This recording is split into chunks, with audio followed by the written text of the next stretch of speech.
वर्तमान समय में नाना प्रकार की व्याधियों से जो ग्रसित लोग हैं उनको मार्गदर्शन देने के लिए एक दिवसीय दिव्य दरबार लगाया जा रहा है और पूरे क्षेत्र में एकदम भक्तिमय माहौल बना हुआ है। पूरा क्षेत्र एकदम राममय है।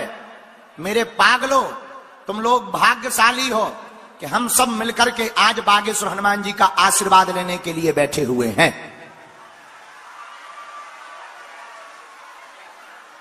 निश्चित रूप से सबकी अर्जी सुनी जाएगी।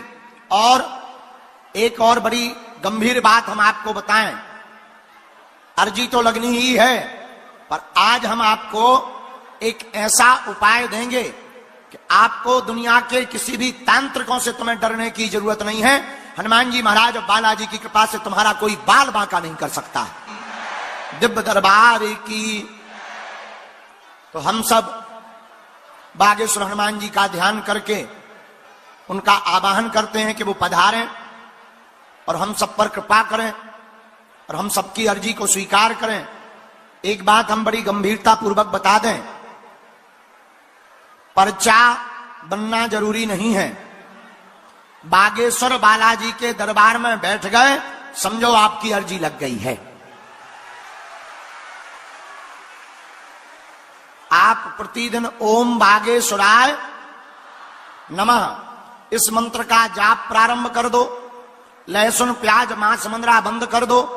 महीने में एक बार, 2 महीने में एक बार, अथवा 3 महीने में या 6 महीने में भी एक बार आप बागेश्वर धाम की पेशी करना प्रारंभ कर दो। हम आपको वचन देते हैं, रोग में, संकट में, व्याधि में, पीड़ा में आपको तत्क्षण आराम लगने लगेगा और बालाजी की कृपा होने लगेगी। और जो मनोकामना को लेकर आप अर्जी लगाओगे, पर्चा बने या ना बने, सामूहिक अर्जी लगाने से वह आपकी पूर्ण हो जाएगी। बोलो जय सिया राम। तो देखो, सच बात तो यह है, पर्चा तो बहाना है, असलियत में तुम लोगों को बालाजी का बनाना है। हम चाहते हैं आप एन कैन प्रकार बालाजी के हो जाओ, ताकि आपको दरबारों में ना भटकना पड़े, तांत्रिकों के चक्करों में ना पड़ना पड़े, ओझाओं दुनियाओं के चक्कर में ना पड़ना पड़े। हनुमान जी महाराज सर्वसमर्थ हैं, उनके पास समस्त शक्तियां हैं। भूत पिशाच निकट नहीं आवे, भूत पिशाच निकट नहीं आवे। ऐसे कलयुग के राजा श्री हनुमान जी महाराज का तुम ध्यान भर करो। हम तुम्हें वचन देकर के कहते हैं, लौटकर तुम्हें मुड़कर कभी पीछे नहीं देखना पड़ेगा। बोलो जय सिया राम। दोनों हाथ उठा के बोलो, बोलो बागेश्वर धाम की।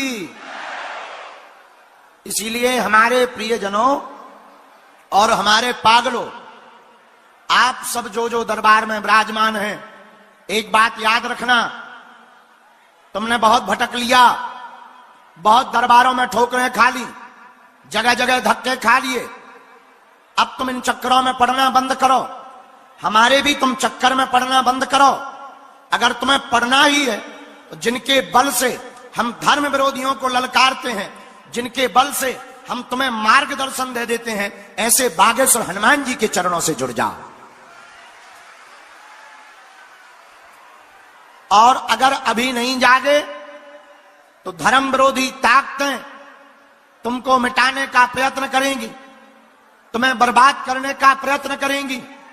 और इतना ही नहीं, ये धर्म विरोधी ताकतें भोले भाले हिंदुओं का धर्मांतरण करवाएंगी, लेकिन अब हम छत्तीसगढ़ में धर्मांतरण नहीं होने देंगे।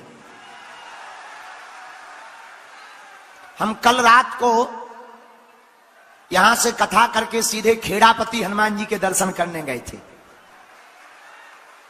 हमारे मन में था कि हम पहले ही कर लें, पर विलंब हो गया था, लेट हो गए थे, तो कथा के तुरंत बाद दर्शन करने गए। लेकिन तब वहां से हमारा मन नहीं माना। यहाँ के माननीय पुलिस अधीक्षक महोदय बहुत अच्छे हैं, हमने उनको संकेत किया कि हमको लालपुर गांव जाना है। तो बोले क्यों? हम कहा कुछ बात है, हमको जाना है। लालपुर गांव में जो साध राम यादव बेचारा साधारण परिवार आया है, उनका परिवार भी आया, साधारण परिवार है, बैठने की भी ठीक से व्यवस्था नहीं। लेकिन धर्म विरोधियों ने राम मंदिर की प्राण प्रतिष्ठा के एक दिन पूर्व उनकी उस बेचारे की नृशंस हत्या कर दी। हमसे नहीं रहा गया, हम उसके परिवार में जाकर के हमने धर्म विरोधियों को यह चुनौती दी कि अब तुम सावधान हो जाओ, वरना तुम्हें भारत में रहने नहीं दिया जाएगा।